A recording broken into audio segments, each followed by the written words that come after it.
Hello students, once again welcome to your YouTube channel Political Science Hub and आज की class में हम पढ़ने वाले हैं शेड्यूल्स ऑफ इंडियन कॉन्स्टिट्यूशन।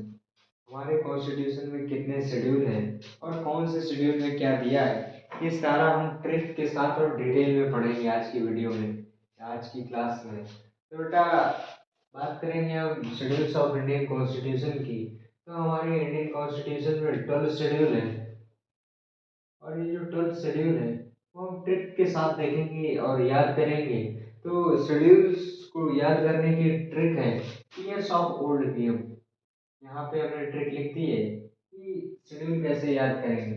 तो हमारा जो पहला शेड्यूल है, शेड्यूल वन किस चीज की बात करता है? तो शेड्यूल वन बात करता है आपका टेरिटरीज की। Territories in the sense, territories का यहाँ पे मतलब union and states.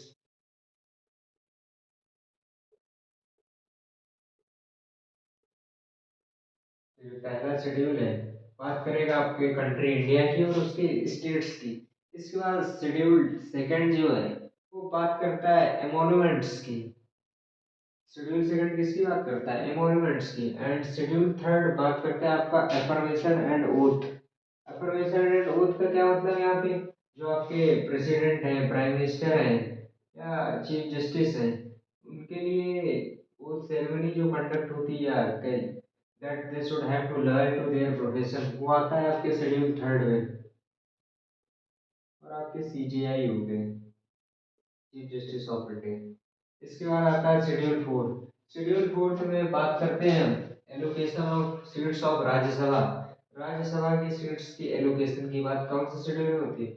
Schedule four में। और ये शेड्यूल फोर आपका इंपॉर्टेंट शेड्यूल है इंडियन कॉन्स्टिट्यूशन का। शेड्यूल फोर में बात किसकी कर रहे हैं हम? Allocation of seats of Rajya Sabha. इसके बाद आता है आपका शेड्यूल फाइव। शेड्यूल फाइव में हम बात करेंगे शेड्यूल्ड एरियाज की और शेड्यूल्ड ट्राइब्स की। शेड्यूल फाइव में किसकी बात कर रहे हैं हम? Scheduled areas and scheduled tribes की। देन इसके बाद शेड्यूल सिक्स आता है। शेड्यूल सिक्स में हम बात करते हैं अदर ट्राइबल एरियाज की। जो शेड्यूल फाइव से बाहर है वो किसमें आ जाएंगे?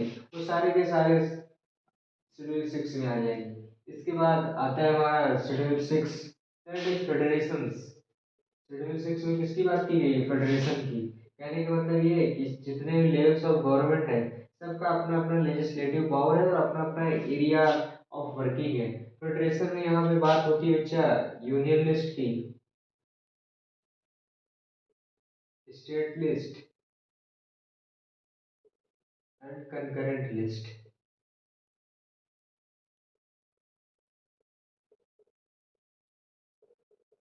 फेडरेशन में क्या है? डिफरेंट लेवल्स ऑफ गवर्नमेंट की बात करते हैं। अब ये यूनियन लिस्ट है, यूनियन लिस्ट को देखने का काम जो करता है या यूनियन लिस्ट के अंदर जो काम आते हैं, पहली बात तो यूनियन लिस्ट में जो काम आते हैं वो नेशनल इंटरेस्ट के होते हैं और इसको यूनियन लिस्ट को मैनेज करने का काम होता है आपकी यूनियन गवर्नमेंट और सेंट्रल गवर्नमेंट का। इसके बाद जो स्टेट लिस्ट में काम आते हैं वो स्टेट अफेयर्स के होते हैं और इसको मैनेज करते हैं आपके स्टेट गवर्नमेंट। और कंकरेंट लिस्ट में कॉमन इंटरेस्ट होता है यूनियन गवर्नमेंट और स्टेट गवर्नमेंट का। तो यूनियन लिस्ट में कैसे काम आते हैं? जैसे आपका बैंकिंग हो गया, डिफेंस हो गया या फॉरेन अफेयर्स हो गया।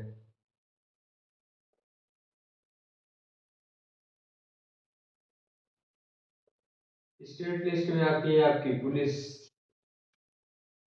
Trade and agriculture. और स्टेट लिस्ट में आने वाले काम आपके देखते हैं स्टेट गवर्नमेंट। देन इसके बाद आता है कंकरेंट लिस्ट। कंकरेंट लिस्ट में आता है आपका education, marriage and adoption.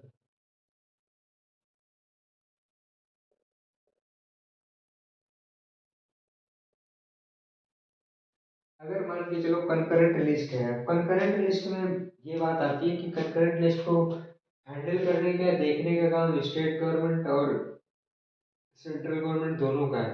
But in case अगर कोई कॉन्फ्लिक्ट अराइज हो जाता है तो कॉन्फ्लिक्ट जब अराइज होगा तो प्रायोरिटी हम किसको दे देंगे? यूनियन गवर्नमेंट की बात मानी जाएगी अगर किसी भी कंकरेंट लिस्ट के मैटर में कोई कॉन्फ्लिक्ट अराइज होता है। इसके बाद मोस्ट इंपॉर्टेंट शेड्यूल आता है आपका एट्थ शेड्यूल।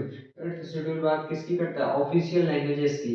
ये बात हम सभी को पता है कि हमारी कंट्री की कोई नेशनल लैंग्वेज नहीं है। जब कोई नेशनल लैंग्वेज नहीं है तो हमारे पास 22 ऑफिशियल लैंग्वेजेस हैं, और ये जो 22 ऑफिशियल लैंग्वेज है ये आपके 8th शेड्यूल में आती है। इसके बाद बच्चा 9th शेड्यूल में आपका लैंड रिफॉर्म आता है, जिसमें जमींदारी सिस्टम की बात करते हैं हम लोग। इसके बाद 10th शेड्यूल है आपका डिफेक्शन लॉ। कहने का मतलब ये डिफेक्शन लॉ आपका बहुत इंपॉर्टेंट शेड्यूल बन जाता है। डिफेक्शन लॉ का ये मतलब होता है कि कोई भी कैंडिडेट चुनाव जीतने के बाद क्या करता है, पार्टी नहीं बदल सकता है। तो एंटी डिफेक्शन लॉ क्या करता है, इस चीज को रोकता है कि कोई भी कैंडिडेट जीतने के बाद दूसरी पार्टी में स्विच नहीं करेगा। इसके बाद 11th शेड्यूल में हमारा पंचायती राज इंस्टीट्यूशंस आता है, पंचायत आता है। और ये जो पंचायत है ये 73rd कॉन्स्टिट्यूशनल अमेंडमेंट एक्ट में आया था।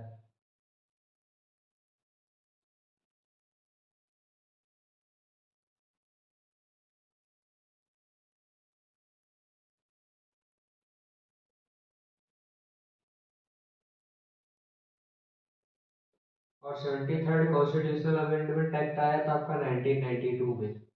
इसके बाद लास्ट शेड्यूल है आपका 12th शेड्यूल में आता है आपका म्यूनिसिपैलिटी, और म्यूनिसिपैलिटी आपकी 74th कॉन्स्टिट्यूशनल अमेंडमेंट एक्ट में आया था। और ये 44th कॉन्स्टिट्यूशनल अमेंडमेंट एक्ट आपका 1992 में आया था। तो ये थे हमारे 12 schedules, that is tears of old PM. T for हमने क्या पढ़ा, टी फॉर हमने पढ़ा territories, E for emoluments, A for affirmations and oath, R for हमने पढ़ा Rajya Sabha, allocation of seats of Rajya Sabha. यहाँ पे एस फॉर हमने पढ़ा scheduled areas and scheduled tribes. तो सारा कुछ आपको क्लियर हो गया।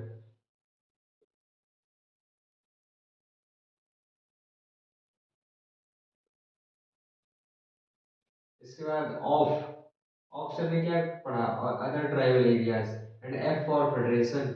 इसके बाद ओल्ड हमारा ट्रिक वर्ड है, तो ओल्ड से हम ओ से क्या पढ़ा, official language, L for land reforms, and T for anti defection law, और पीएम से हमने पंचायत एंड म्यूनिसिपैलिटीज। तो ये थी शॉर्ट ट्रिक आपको शेड्यूल्स ऑफ इंडियन कॉन्स्टिट्यूशन याद करने की।